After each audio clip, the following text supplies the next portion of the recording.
Hello and welcome to Glasgow Rangers Nation with me, your host, Owen James, the channel that brings you your team every single day. Guys, please smash it, that sub, smash the like, do all that good stuff for me. Wow, you know what?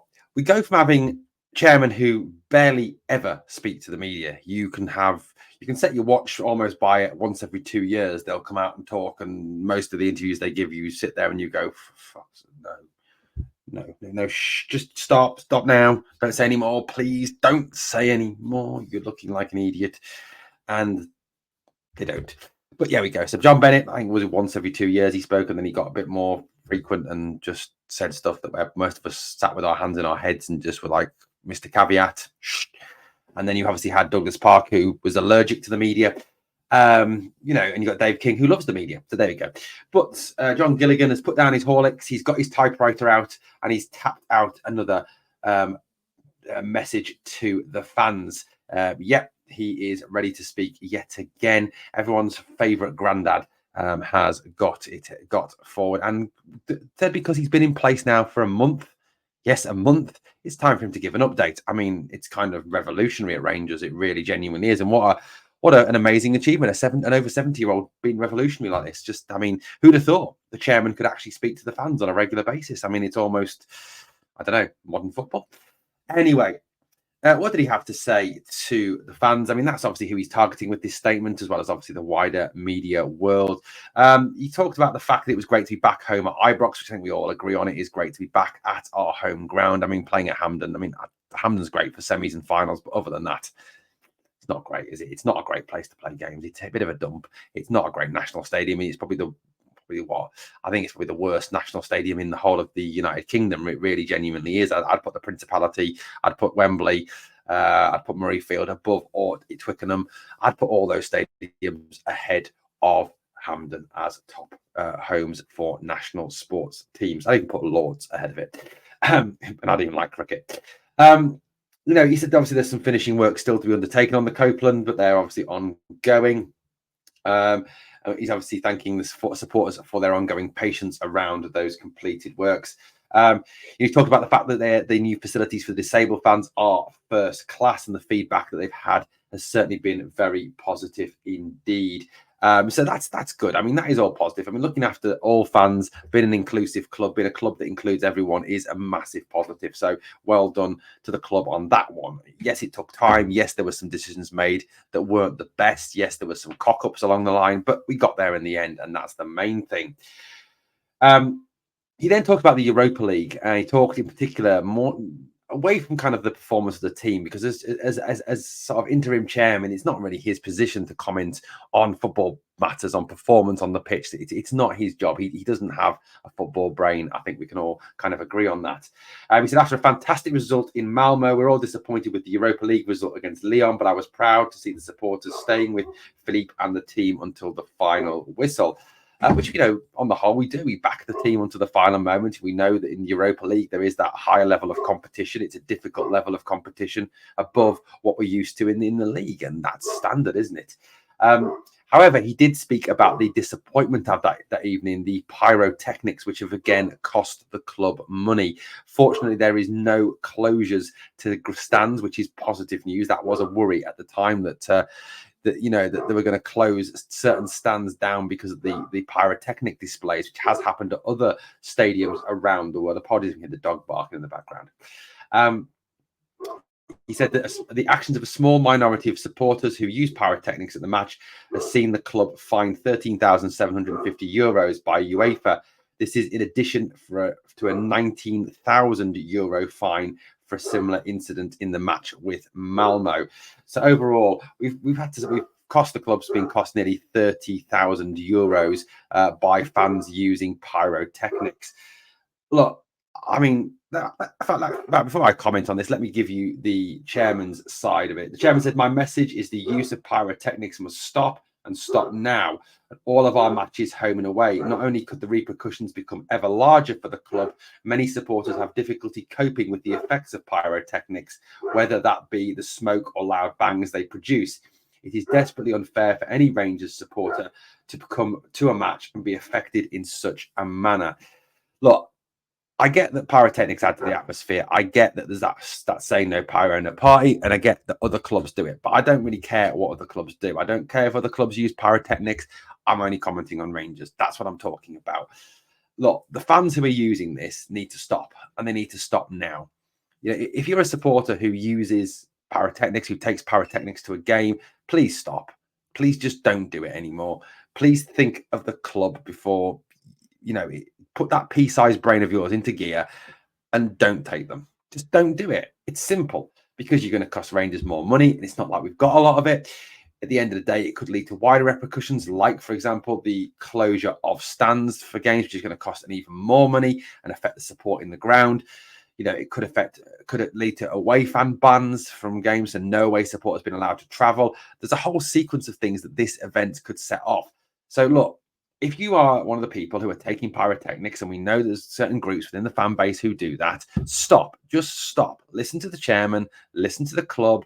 The club and the chairman are not always right, but on this occasion, they are right. Stop taking them. Stop being a moron. Stop taking pyrotechnics, please, because it's affecting the club. It's costing the club money, and it could lead to stadium bans. It could lead to ticket bans. It could lead to stands being closed. Use your brain, please. On matters off the field, he talked about the fact that Craig Robertson will leave in the upcoming weeks to pursue other opportunities.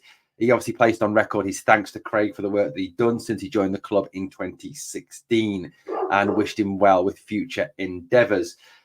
With Craig moving on, he said, I have some reports of the club being without leadership. I can assure you that is not the case. George Leatham and myself, who have a deep knowledge of business and of our great club, working tirelessly alongside our executive management team to continually drive the club forward. That obviously in response to the fact that we don't have a CEO, we don't have a chairman, we don't have a director of football operations, we don't have a director of the academy. You know, with the best will in the world, I'm sure that John Gilligan is working very tirelessly. I'm sure that George Leatham is working very tirelessly.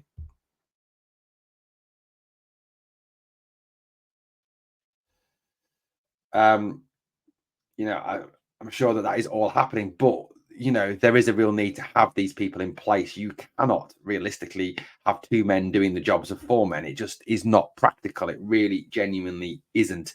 So look, I mean, yes, Craig Robertson is going. Whatever job we think Craig Robertson did, that position does need to be replaced ASAP.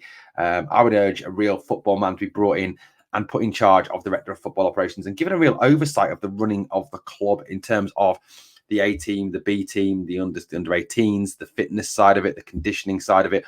All that needs a good long look at Rangers. It really genuinely does. So look, that's something I really would urge the club to get a move on with sorting out.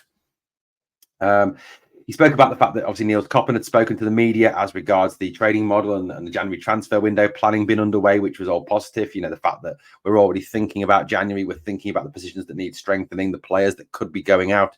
Please get rid of Tav. You know, all those different things. So that's not what he said. That's what I said. Well, that would have been nice if he'd come out and said, please get rid of Tav. On the commercial front, Karim Varani and his team have delivered an outstanding new front of shirt sponsorship deal with Kindred, while we have been really pleased with the work done in a short space of time with Elior on the catering front. Obviously, new commercial deals. I mean, look, that's absolutely vital. Karim Varani and the commercial team do have an absolutely vital role to play. You know, the money that we get from TV deals, the money we get into the club, it is not massive, and it never will be. But you know, we do need those external revenue streams to come in, and if Varane can access those through shirt sponsorships, through stadium sponsorships, through catering partners, through any other partners like that, then it's all good for the club in terms of bringing in extra funds. The financial uplift in both deals, together with the strong financial oversight and controls action by Chief Financial Officer James Taylor, will positively benefit the club going forward. Now, then he went on to address the CEO and chairman, and what that needs to do with that. He said, of course, we're determined to fill the chairman and CEO roles as quickly as possible, and our recruitment consultants have already produced a shortlist of very strong, experienced candidates for both roles. While that is ongoing, our absolute priority is to support Philippe in any way we can to ensure the men's first team continue to build upon the progress we have seen from them in recent weeks. A couple of things on that one. Number one, you've got to say they're the most inefficient recruitment consultants in the world with the amount of time it's taken to actually draw up a shortlist. I mean, they must be loving the amount of money they're getting out of the club for this. It's pathetic. It really genuinely is. I mean, the fact that we've not had a CEO since James Bisgrove left sort of May time. I mean, that was what you're looking at, what, the 5th month? You're looking at what, nearly 5 months ago. We still have had no CEO. I mean, what way is that to run a business? It's a joke. It really is a joke.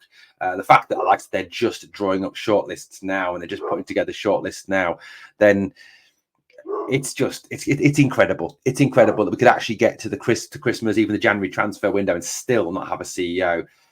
You can put as much gloss on it as possible, Mr. Gilligan, but you can't polish a turd. The whole process behind the selection of the CEO is an absolute embarrassment for the club. It genuinely is, and needs calling out. It really does. Obviously, the chairman is a shorter term thing because of the fact that, John Bennett just recently stepped down. Although I've got to say that the Parks do have a lot to answer for on that one. My position on the Park family is very, very, very clear. I think they need to go, and they need to go now. They are a virus that is destroying our club from the inside out. The chairman Hunt, I mean, Dave King for me is the obvious person, even on a temporary basis, whatever you think of him. He'll at least get things moving, get changes made. So look, there's that. I think the fact he says that with positive results, yes, we have won games, but the performances have not been great, John. I think that's another thing to pick out from that.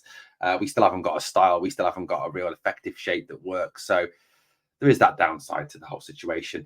He obviously thanked Philippe Clement as well for his efforts of standing tall during these difficult times. And I think, Clement, as much as we might criticise him for some of his team selections, his tactical decisions, his substitutions, etc., etc., you've got to kind of admire the man for not walking away for the shit show that is the board and the shit show that's going on the off the field side of things with Rangers. The club really is a shit show when it comes to the off the field matters. So that's where we are up to. It's interesting to hear what John Gilligan's got to say. It was a lot of, I think there's bits of it that are useful, bits of it that are important, bits of it that are a lot of waffle about nothing, just merely restating what we already knew.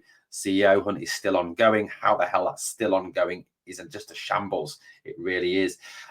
Guys, love to know your thoughts. Please drop them in the comments. Smash a like, smash a sub. Thank you for watching Glasgow Rangers Nation, guys. And always remember, never forget, we are the people.